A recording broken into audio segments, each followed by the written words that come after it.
कनिया कनिया कहाँ बउआ बाहर तो नहीं निकला था।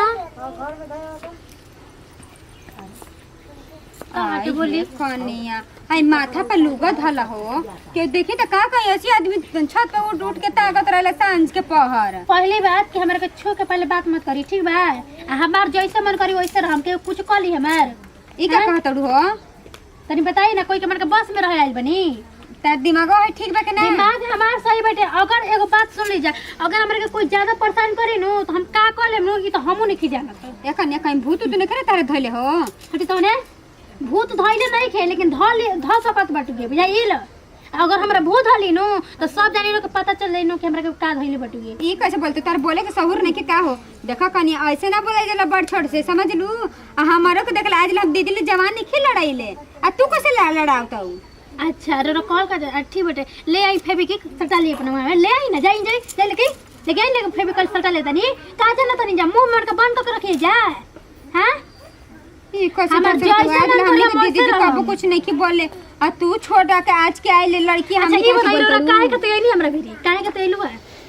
कनी के चलो खाना बनवा दे तू मिलके। अच्छा खाना बनाए उनके घर में नौकरानी आइल बनी का। हां नौकरानी आइल बनी जाए ना तो झोरू ये तो लक्षण उतार के रख दम कि ना बुझाइए लो।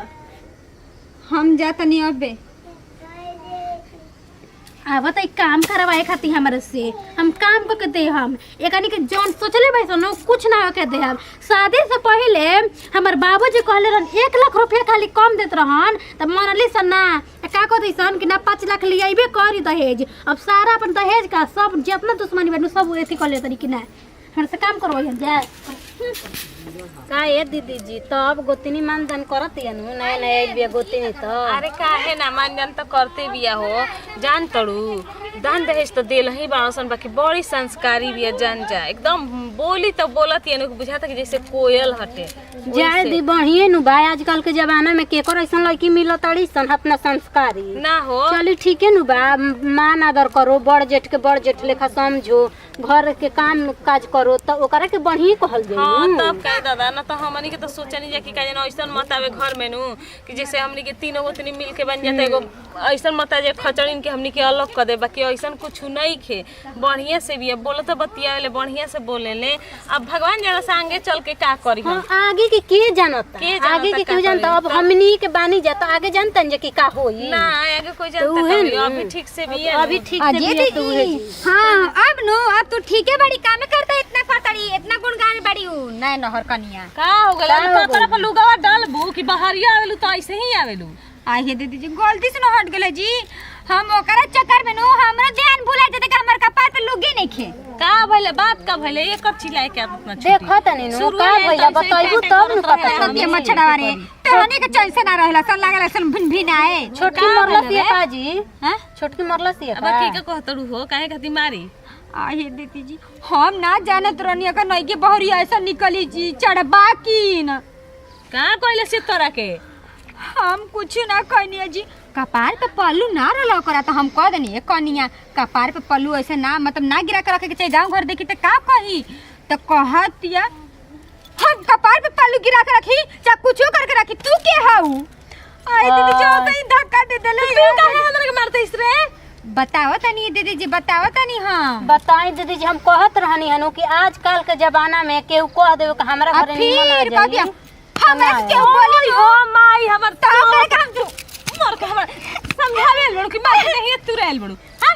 ओहो मरला सर औरो मारतनी बेचारी अरे झूठ बोलती है एकरा बात पर हम भरोसा ना करना इला दीदी जी जाई ओकरा भिरी आप कुछ बोल दी प्यार से आ कह दी कहे चीज एकनिया कर दो तब देखब तब हमरे के हम चलता हम नहीं जाई तो हमरे नहीं के जरूरत हम मार खइले के अपना देह तुर जाई रवा देख के आई जाई हम नहीं जाई में दादा। अरे एकर बात के कोनो भरोसा ना छोटको साचो में तारा का मरला सिया हो। हां दीदी जी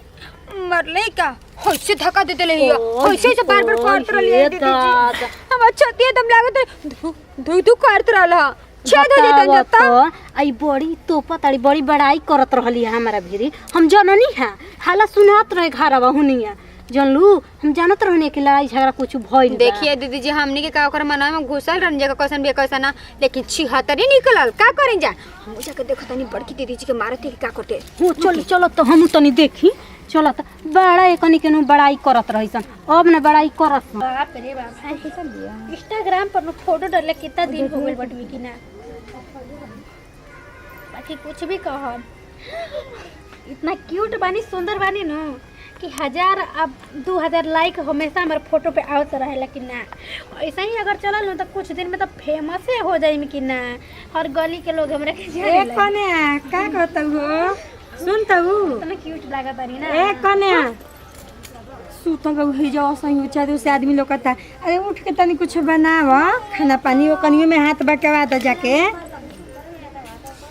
का कनी है मम्मी जी? खाना न लाग के हाथे पाथे बनाव अकेले कहते सन का कहते सन कि हमनी के बहू के कहते हैं ये छोटकी सुतल बिया कहते सन हम जाके खाना दाना बनाई है। आई कोने ई का कहत हो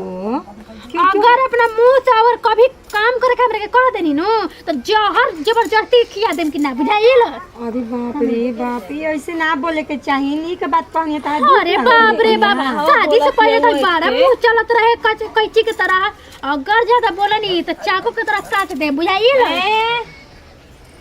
हाय कौन स्टाइल में बड़ू है मैडम? हमार जवन मन कर तो स्टाइल में जो मन करता कहतई त हमरा जोरे कहते के जह खाई ठीक है ना जाके कहतिया कि हमरा के ऐसे बोलला से ऐसे बोलला से।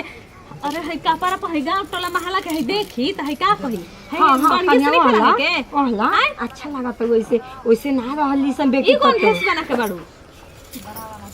एगो बात सुने जा हमारा बीच में हमार जैसा मन करे नो हम वैसे रहम, जैसे मन करे वैसे खाइम पियम घूमम चा कुछ भी करब। रावरा सब हानि जाके बोले वाली तनी बताई जहानी कुछ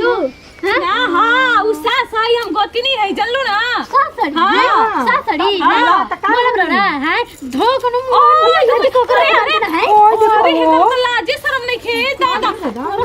इतना बनम जा बोले तनी है दुकान में छोड़ देंगे ना हम ते कर पढ़ाई करते हैं कि है बढ़िया मांगिया फाड़ दे हम कि नहीं जानते नहीं कि जाभी तो नहीं देखो अब ज्यादा होता जल्दी ना ज्यादा होता समझ लो ना मत कहियो हां हमरा के कह देली ओकरा के मत कहियो जान जान त मार अरे मम्मी जी ऐसे कैसे रहा था जी तू लगे हिम्मत कैसे भइल हमरा के काम करे के हम नौकरानी बनी घर में कंगाल घर के ना रानी तू ही ना रहलो न कहतो कि बिना 5 लाख रुपया ले लेनो उ लड़की हमरा घर में ना आ पाई। हां पढ़ल लिखल सारा लड़की चाहिए सुंदर लड़की चाहिए तो माने हमने के पैसा नहीं खे माई बाबू देले हमनी कैसे सबको दहेज लेके बियाह केला बिना दहेज लेके का तारा से नहीं बोला ठीक है नो तो गोत्री और गोतनी जैसा रह बुझाइल सास बने के हिम्मत मत कर ली बड़ी गहरानी देखे खुद के पसंद कैले रहनी और भाई तो अगुआ बना रहला घर जाते जो जवान जानी ज्यादा बोलिहन जाते उनको ईटा से कपारे फाटी हां ना तो आ कुछ भी होई तो हम केस देख ले हम रौरा से अगर हमर पे अत्याचार करम जानू तो अपने से मार के कपड़ा फाड़ के चल जाम एथिया में थाना में आ कदम के सब मिल के कपार फोड़ लिया सर ए कोने मोर और ई तो बड़ी खेलकर भी जी कल छल मैं जानत है दादा देखई के नाटुर बिया बुझा त 12 गुण के पक्का ये करे से बोले जी कहती है कि अपने से कपार फाड़ के थाना में चल थाना में चल कैसे ना भाई बान के अगुवाई कइलन ई ना चलन की कैसन बिया ए कोने कोई माना में घुसल बा ए जा के नौटंकी कइले बिया त तो रौरा कइलन त रौरे भोगी अब हम के जानतनी ए भगवान हम ना जानत रहनु के हसन आई एकदम लंगटिन हमरा घर में न त एक बिया भइल हम छोड़ देले रहती के नहीं हरे रही विपत्ति लगनी आई के जगह हले बिया हमनी के हमें कुल पतो के हमरो के बाप रे बाप जाते देखी कने हाँ जी बोली ठीक है ना। हाँ तो ठीक है राम निमन से खाना पीना खाइल करो। हाँ आ तो हम 2-3 दिन में चल आइब नहीं तो 1 महीना अब ढेर दिन बाद मैं भी आइल बनी भौजी भी 1 महीना रहम न। आ छोटकी भौजी वो तो बड़ी न सुंदर बड़ी एकदम लाता दुर्गा जी की मूर्ति खड़ा बहुए सकल से भी सुंदर और निमन बड़ी एकदम। हाँ मिठाई उठा लेके आइब। हाँ रुकी जी रोका फोन करते हैं कहाँ बुझे ससुरा के लोग पूछेला ना का मतलब मर्द के मतलब ना रहेला धारा से मर्द से दोसर मर्द मेहरा रखले का उ हैं अब तो कहाँ का जाता है भौजी जब सब ठीके बाटे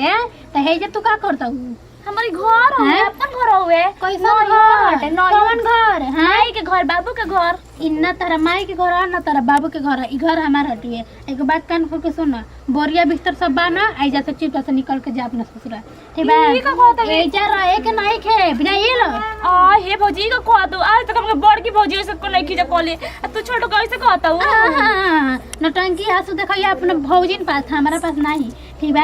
आ सुन एक बात बिना हमारा बोलावले त आए के नहीं खे दुआर पे ठीक बा न तो जैसे ही आइबू वैसे ही फेर दे हम माई बाबू घर हम आइबे करब जइबे कर के हो तू का माई बाबू कैसन माई बाबू कहां माई बाबू उ माई बाबू तार के नो खाली नाम खाती बाटे बाकी री ए हमारा रुक ना भैया भैया पापा सासन जाके चलैया हमारे पे मत चलैया तू ना जेबी ना जैसे जी तो का कर लेबू तू ना जेबू तू जेबी आई हो मैया। जैसे हैं भाग जैसे जो अपना घर है तू बड़ी खेल कर बड़ू हो मार के कपार फाड़ दे मगर दुआरा पर से कुछ बोला लू तो जाइल हां ना त सावन के सोच को के रकम के ना अंगुरी पे नचा के रखनी नु तो एकनियो के जान जाई सुनना हमर बाप रोले रहे जइए शादी करे खातिर एकनी के इनकार को देले रहिसन कि ना कह दिसन कि ना 5 लाख पूरा रुपया लेबे कर हम आ सोना के चैन सब मिल के कहले रहिसन एही से सामान के परेशान करत बानी कि ना इहो कहत रहे कि हमरा एगो अंगूठी भइएबे के चाहबे करी एकरा के आइल गुल सब मना कदम कि ना आ देखो तनी कौन जानी कैसे रहत भाई सब जानी नो के नो है ना अंगुरी पे एकदम नचा देनी नो